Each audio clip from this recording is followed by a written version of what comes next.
At one time, I had spent 18 years on the fashions of my ancestors, the Trahans and the Lavalleys, and that was all lost when I was robbed of title to our home through real estate fraud. But my printer helped me. A few that I had left were on my computer, but what I did have was over 3,000 pictures on my camera chip, and I downloaded a couple of hundred with the help of my printer, and I created an album.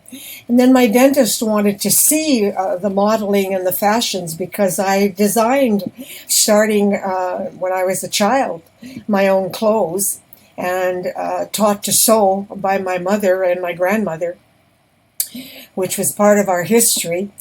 So I began to do a fashion album, and these are the 1940s, and me as a child, and my very first outfits that I made when I was 13. This is from 1953, my Aunt Carmen, and we were very fashionable in our plaids at that time. And that's my best friend Sandra. She and I used to sew regularly all our own clothes. And then, yes, my mother made her dress and I made mine, and that was my graduation. I was raped the first time a couple of days later, and that's my first job at City Hall in 1959. And the fashion was brocade, satins, and that was my girlfriend's wedding, and organza.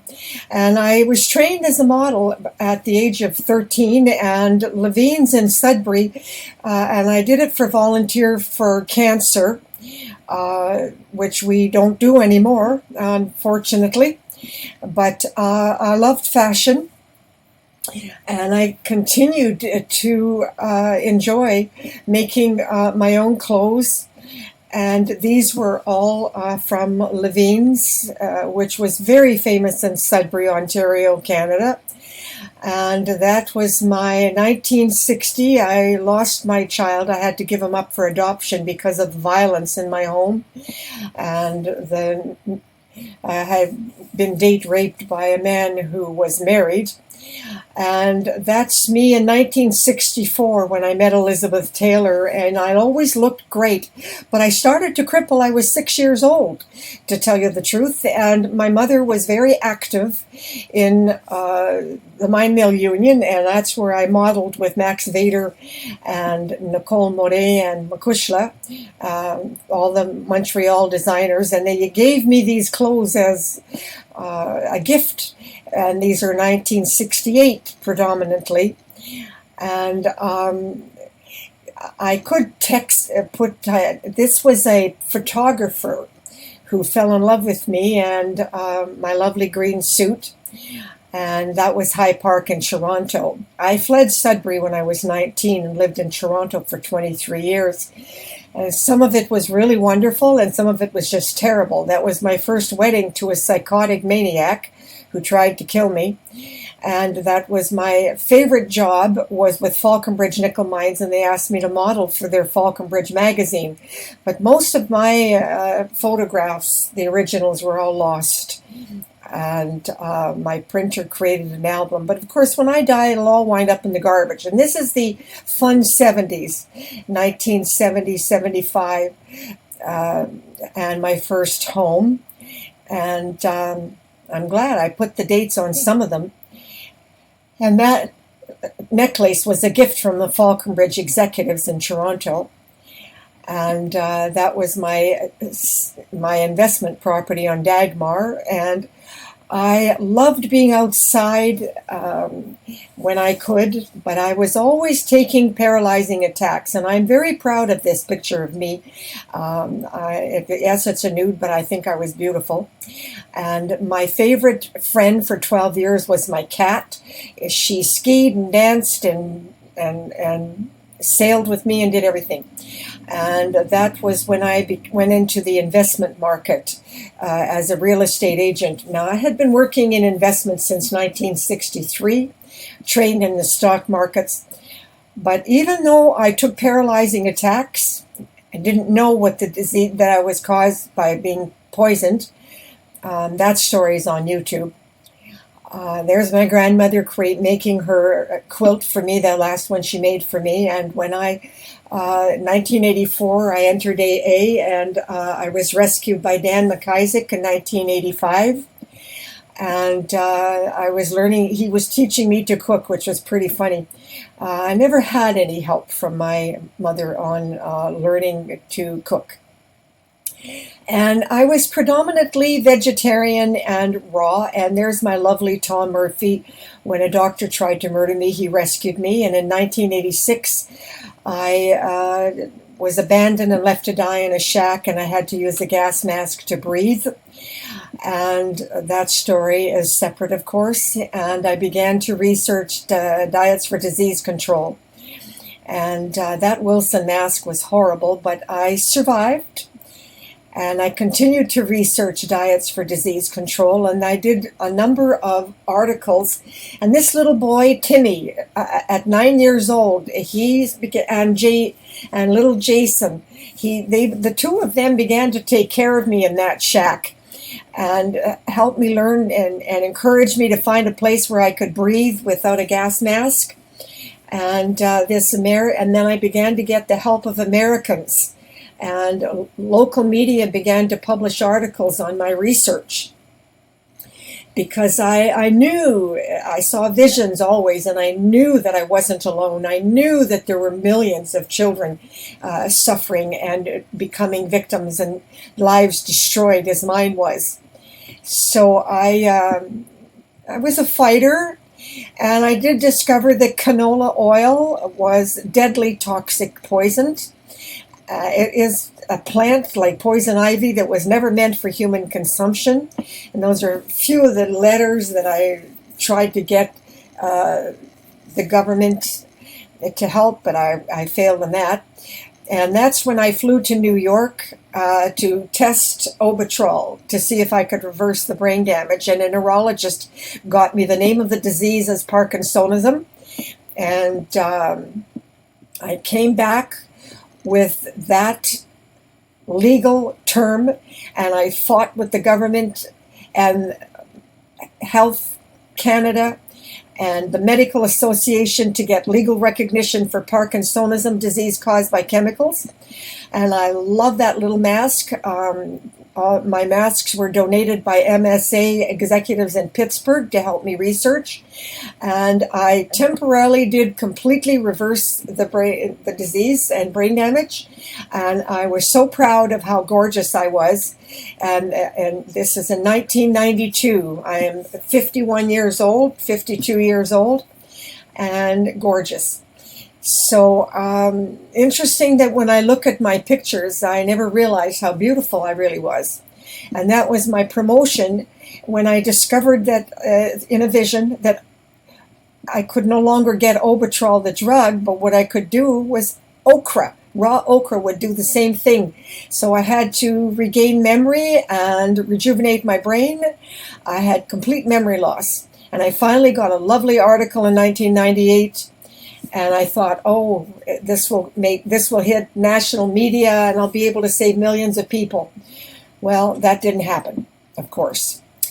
It's very tragic that it remained the world's greatest mystery. And I was never able, so eventually I started to take paralyzing attacks. So I'd go from crippling to dancing and crippling to skiing. And this is just and then I started creating my own clothes. I started to sew again and designing. And this is my favorite. The Sun tabloid journalists and the Americans helped me the most. I never did get a lot of help in Canada, if any. In fact, I don't think I got very much of any. To tell you the truth, it was Americans that really rescued me and helped me with my research. But okra is the only thing that kept me going. I would literally paralyze in horrific pain and unable to walk. And that was in 2010. I was dancing, and I made the Sturgeon Falls newspaper at a fiddler's dance. And Dan and I got back together in 2009, and I started to create gowns, and I did ballroom dancing. And these are some of the gowns out of the literally thousands that I made for both my mother and I. And when we lost our home, of course, they all wound up in the garbage. But I have a few left. And, well, I I really had some wonderful ballroom dance years, despite I continued to take paralyzing attacks. I never understood why until I was 72 years old. It was pesticides in the food. But those were some of my other gowns. I made them all, I designed them all, and they were mainly for ballroom and country dancing. And I began to ski. I did I used to go as much as from 10 to 12 kilometers a day, and then I slowly, and that was the best year of my life, 71 to 72. My body was 100%.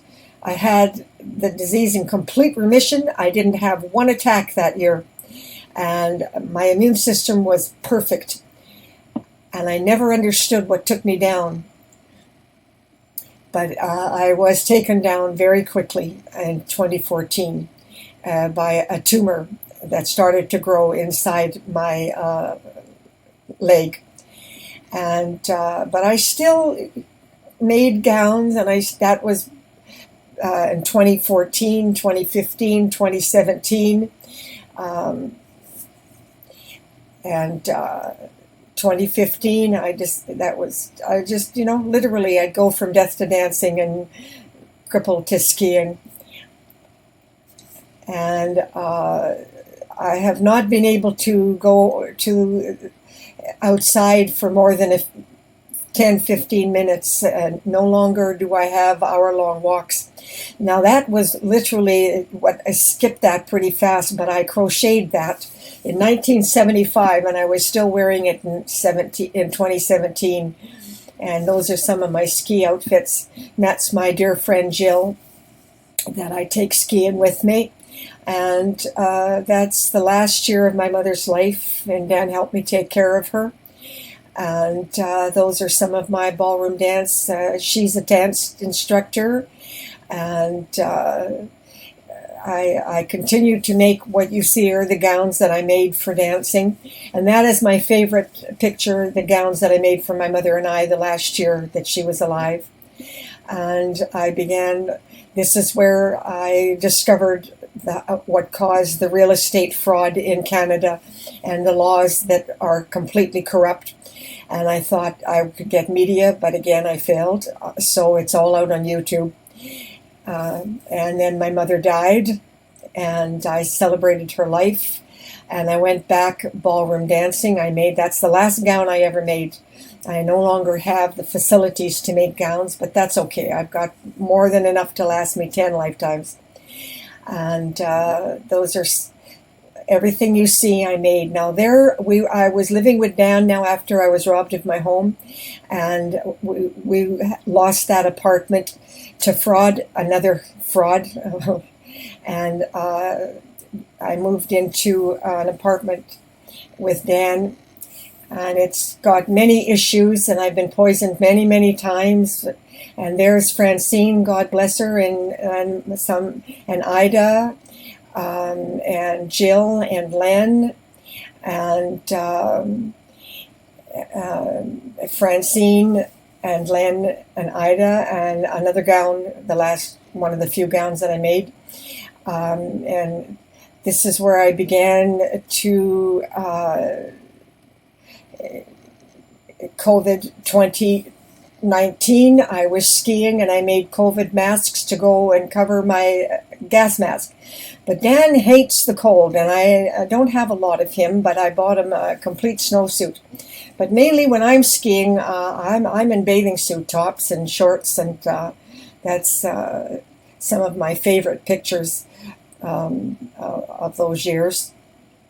And I truly am grateful that despite my Parkinsonism and adversity, I'm 80 in September, and I have had quite the journey. And these are my fashions that I have preserved for history, I suppose you might say. And I make all of my pants. Those are all new pants that I made to protect me from COVID, whether I'm skiing or outside. And the jacket was my gift to myself for Christmas. And that's Capriol in this early spring, and this is Moonlight Beach. And I use swing since childhood when I'm crippled to keep my muscles and my bones from turning to mush. And those are some of my COVID styles and the shorts that I made this summer. This is my favorite outfit that I made this year, 2021. And a favorite picture of the girls swinging with me this summer. And some of my public relations promotions that are on Facebook and YouTube and a free website. And then they're continued to take care of me on and off since 1986. I am very lucky. Most victims like me don't have anyone. We usually get abandoned by our family and friends. And this is a new outfit I made, again, just last month that I love. And my new shorts, and that's my legacy that I've typed and put out on my website. And I have 3 websites. One's for real estate and one is for the Diets for Disease Control. But this pretty much is the end of my journey. I am now spending the rest of my life on Facebook with groups of victims. I just wanted to end my little photo slide on fashions. This is August 7th, and the majority of my fall are finished. The majority of my ski season's finished. I did all that last year. I may do an upgrade next year if I'm still here. But COVID has, of course, cost most of us a great deal. And in particular, it cost me most of my friends. I only hear from them on Facebook. And most of them don't post anything personal. All I get is slogans. But the few that keep in touch with me, I didn't have many pictures of Helen. She's probably the one I'm closest to now. When I'm sick, she'll cook for me and Dan, and she'll keep in touch by email. And Nicole, I talk to her a couple of times a year on the phone. She has leukemia, and she's still surviving and doing really well. But it means that my life is predominantly in isolation. So I just wanted to say that I personally enjoyed this project that my dentist suggested to me on my fashions. I never realized how beautiful I was, and I always saw my friends as being very beautiful and very blessed to have them, but I never saw myself as being all that beautiful. It's funny how I look in the mirror and I feel like I'm really ugly, and I camouflage with colored glasses and hats and fashion. That's really how I started it very young, because I felt so ugly. Because my real life is not pretty like the pictures. It was extremely violent, brutal torture, and very cruel. And I have published all of that on my free website and on YouTube. And YouTube has over 500 videos, predominantly of my research into fraud and real estate and corruption in our government, and diets for disease control and diseases by being poisoned, and how to reverse brain damage. So it's not as pretty as the pictures make it, but it's not all bad either. Okay, and I am very pleased to say that my life now is very full, because I am connected to groups through Facebook. God bless Zuckerman. People have their arguments with him, but if it wasn't for him, I wouldn't have this new life that I have. And we help each other. We all have Parkinsonism, allergies, multiple chemical hypersensitivities, immune deficiencies, various brain damage. all caused by being poisoned. The latest man to contact me was an engineer, and he would have thought that his college degree and his engineering degree would have saved him, but no. His life is brutal torture, and everyone that worked in his plant all got poisoned and are all sick. And they're getting no medical help whatsoever. So that's how I'm spending my life now. I still make clothes and I still design, but not as much. I pretty much finished my new wardrobe for COVID. And anyhow, to those of you who find me a couple of 100 years from now, I hope you learn something from my journey. And God bless. And would you believe, because I say God bless, some woman thought I was too religious and barred me from her group? I don't connect to any religion and pray to anything born on the planet, people. Get real. Okay. By God bless, I mean, may the creator of the universe bless you with a better life than I had, and learn from my mistakes and others. You may not live long enough to make them all your own. Okay. Over and out.